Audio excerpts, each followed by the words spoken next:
Pour l'ensemble. Et alors, boum. Dépôt de courez dedans.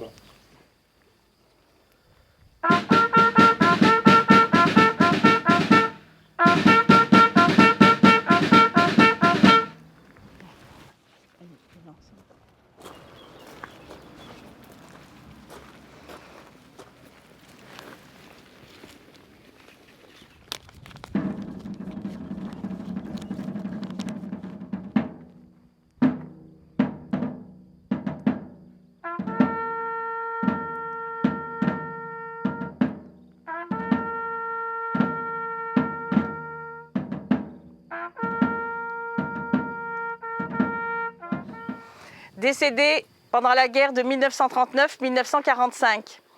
Gagnère Henri. Mort pour la France. Cluzel Marcel. Mort pour la France. Fingbonner André. Mort pour la France.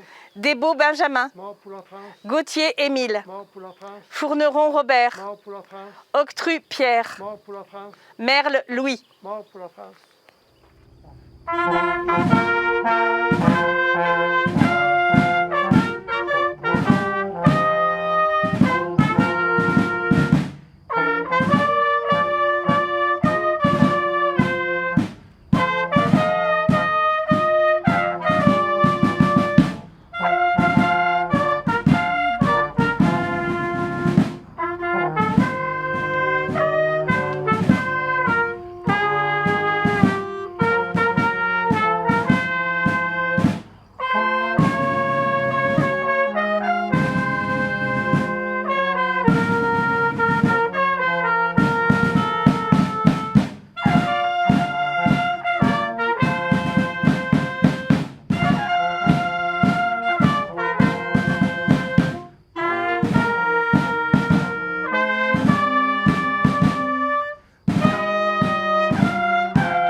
Je vous prie de bien vouloir entendre maintenant le discours adressé par Madame Geneviève Darrieussecq, ministre déléguée auprès de la ministre des Armées. 8 mai 1945. Par 2 fois, l'Allemagne a signé sa capitulation sans condition. Pour l'Europe, la délivrance est là, la guerre est finie. Enfin, malgré les ardents soldats de Montcornet, d'Abbeville, des Alpes, de Saumur, et tous ceux de 40, l'ombre de l'occupation, de la division puis de la collaboration a jeté un voile obscur sur la France. Il y a 80 ans, en 1941, les flambeaux de la résistance brillaient déjà. Le flot du refus et de l'espérance montait, tandis que la répression forgeait son funeste souvenir à Châteaubriand, au camp de Souges ou au Mont Valérien. Entendons les mots de Malraux, « Un monde sans espoir est irrespirable ». La victoire de 1945 est le succès de l'espérance, mais elle est aussi l'aube d'un nouvel effort collectif pour la reconstruction, pour la paix et pour l'Europe. Hier comme aujourd'hui, face aux épreuves et aux crises du temps, la nation française se tient debout, résiliente et espérante. Unie et solidaire, souvenons-nous de l'adversité surmontée et de la liberté reconquise.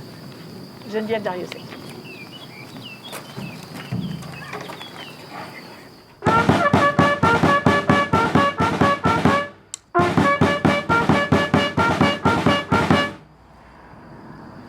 Alors aujourd'hui, nous ne ferons pas de pause pour nous déplacer auprès de la stèle des anciens combattants sur la place des anciens combattants de notre village.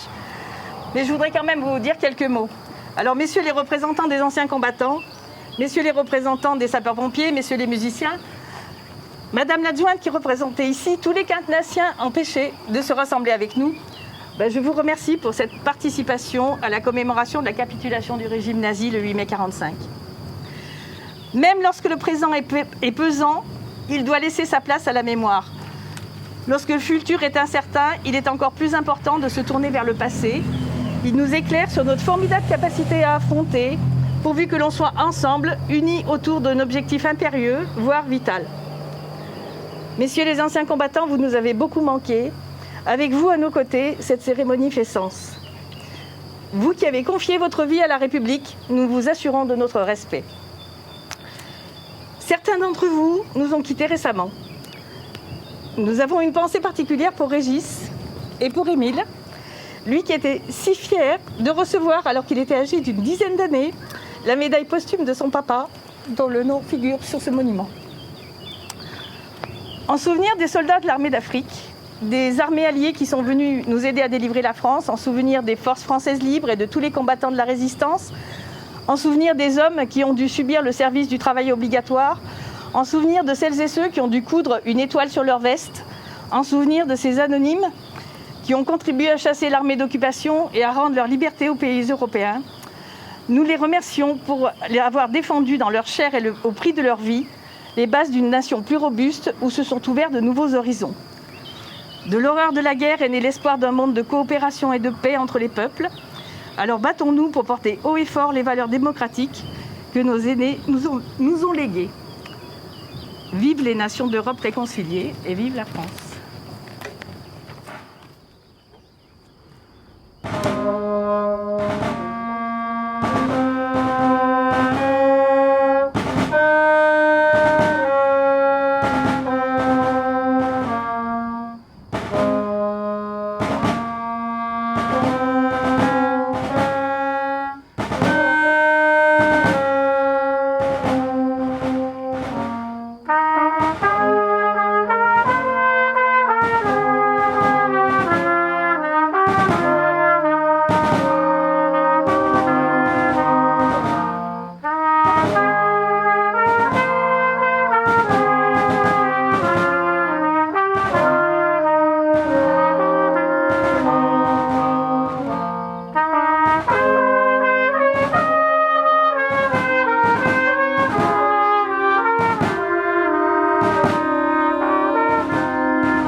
Bravo.